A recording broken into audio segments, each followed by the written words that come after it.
In this video, we're going to talk about Senseonics, trading under the ticker symbol SENS. At the moment, there are huge volatilities coming out of Senseonics, and it's very important to stay up to date with the latest price developments. In this video, I will be covering the technical aspects, as well as how the stock performed over the recent trading sessions, in order to identify what should be the overall approach with the stock.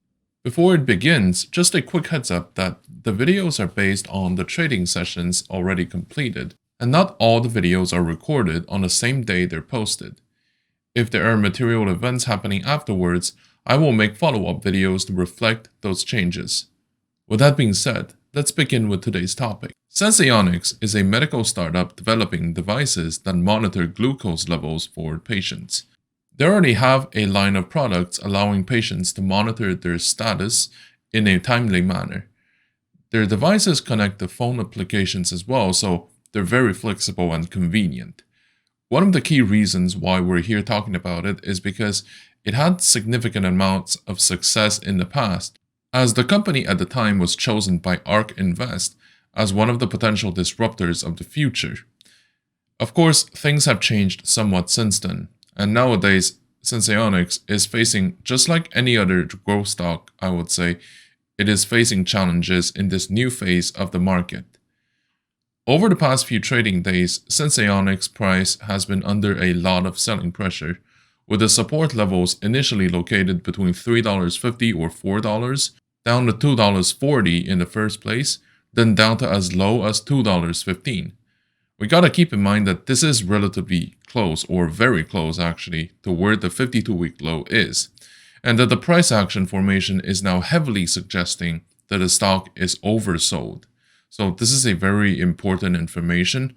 It's either oversold or it's ready for some significant downward spiral yet again.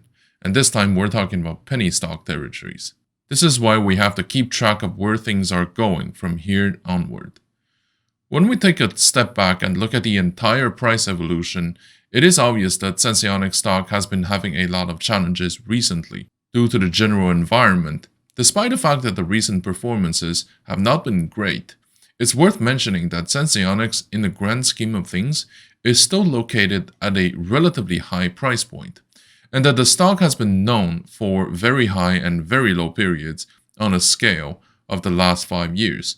It is fair to say that Senseonics is a very volatile growth stock, and that the volume that we're going to allocate to Senseonics should reflect this type of risk. The trade volume of Senseonics has recently been 36 million shares, compared to the average volume of 27 million shares. Over the previous 52-week period, its price fluctuated between $1.62 and $5.56. The market cap of Senseonics is currently at $1.6 billion versus the enterprise value of $1.9 billion. The difference between the market cap and the enterprise value is the premium or discount financial market is willing to allocate to the company based on its current fundamentals, leverage, and asset composition.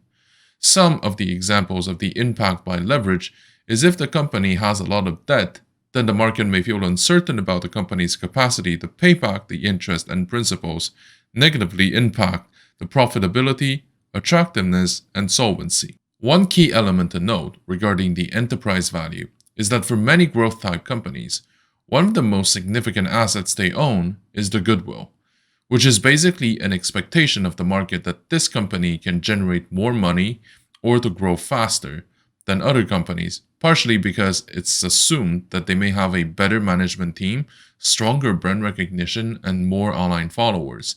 So it's what makes one company unique versus other rivals in the same sector. It's not a tangible asset that companies can use, but it's often the reason why companies are perceived to be trading at a discount.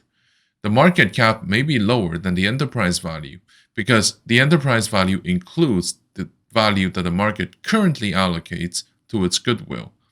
However, in case the company goes to liquidation, there won't be any goodwill left, and we, the shareholders, just like the bondholders, would have to make do with whatever that is left, whatever that is not impaired on the balance sheet. which is going to be significantly less than whatever they have at the moment. In comparison to the historical price fluctuations, the stock is 73.81% higher than the 1-month low, 74% higher than the 3-month low, and 125% higher than the 52-week low. On the options market, the implied volatility is 143% versus the historical volatility of 82%. The put-call volume ratio is currently at 0.22. It is normal for most stocks to also tend to have a higher put volume than what they deserve because many institutional investors choose to hedge their exposure by buying put options. The most recent volume of options traded has been 17,000 contracts in a day versus the 30-day average volume of 16,000. In terms of open interest, the most recent volume of open interest was 375,000 contracts versus the 30-day average of 367,000 contracts. Regarding the shareholder structure, institutional shareholders own 30% of the total company. The biggest shareholders include BlackRock, Vanguard, and iShares. It is relevant to understand the shareholder structure because it helps us to understand whether you should be holding the stock long-term or to view it as a trade opportunity. If the stock is mainly held by retail traders, then it can be a sign that the stock lacks the depth to justify long-term trust from shareholders. Usually the consensus is that there should be at least 25 to 30% of institutional participation for the stock to be perceived as a sound investment and not just a short-term trade. There are obviously a lot of exceptions in this, since many great titles are also held by most retail traders and not institutional investors. But that's the exception and not the rule. Let's also take a look at the short interest in the stock, which is the amount of positions aiming to profit should the share price falls lower. Sometimes there is significant short interest in the total volume, and it can be a sign that there's an organized shorting operation going on, like what has been going on with GameStop and AMC. The current short interest is 25% of the total float, and 29% of it coming from the dark pools. Now, let's take a look at the indicators. So, the oscillators are showing 2 sell, 9 neutral, and 0 buy with an overall tendency of sell. And the moving averages are showing 14 sell, 1 neutral, and 0 buy with an overall tendency of strong sell. Keep in mind that indicators show us the present and the past but rarely predicts accurately the future. Nevertheless, they are relevant to determine if the timing of the trade is a good one. Regarding the pivot points, which are levels of support and resistance, the support levels are $2.41, $2.50, and $2.59. For the resistance levels, they are $3.19, $3.61, and $4.60. My overall opinion about Senseonics is that it's definitely a good company worth having in your portfolio, and that its price is getting close to some critical support level. We must keep that in mind, that the support levels are sometimes far between each other, and that it can fall a lot lower before reaching a floor. I would say that if your portfolio is sufficiently diversified, it may be a good time to enter in Senseonics now.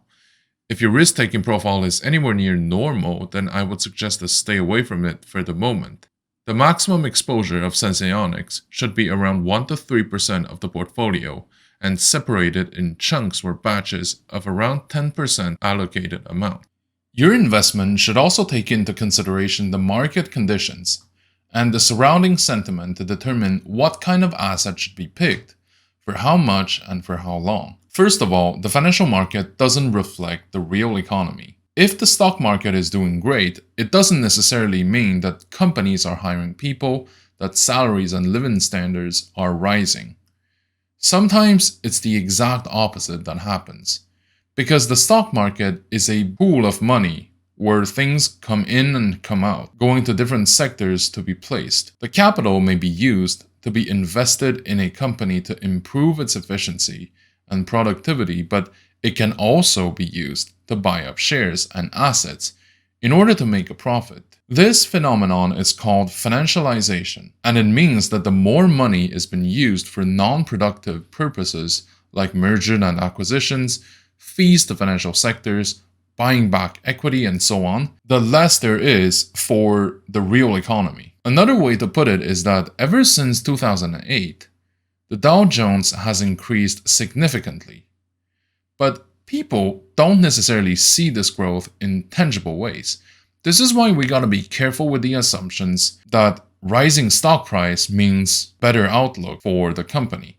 Sometimes it doesn't mean anything other than the fact that the asset is getting more expensive to be bought and that their yields is going down as a result. Additionally, some new phenomenons are now palpable, such as the creation of new bubbles, the participation and influence of retail traders in specific situations, and the anticipation of a massive recession or at least pullback. Bubbles have always been created on and off over the past few centuries, but nowadays it's quite interesting to see the speed at which an organic bubble can be created back in 2020. Because almost immediately after the major collapse of the financial market back in early 2020, the market decided to pour a massive amount of capital in the EV sector and anything that's related to it.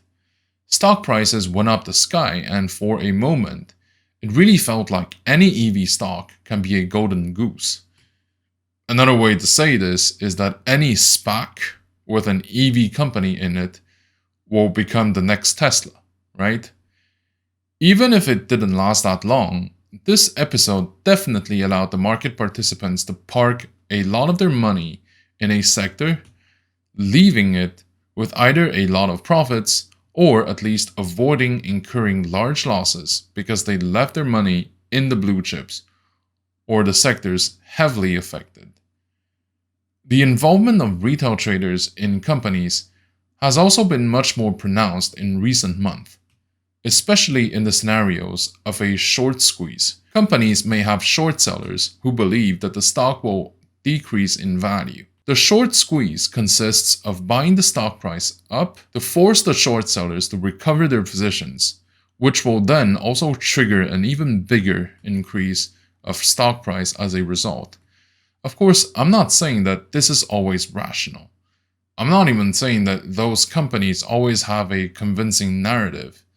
So, for example, if you play video games, ask yourself if you personally bought all your games at GameStop, knowing that you can buy the same games just online in the comfort of your home. But nevertheless, retail traders do have a much more significant influence in the stock price nowadays, for the better or worse.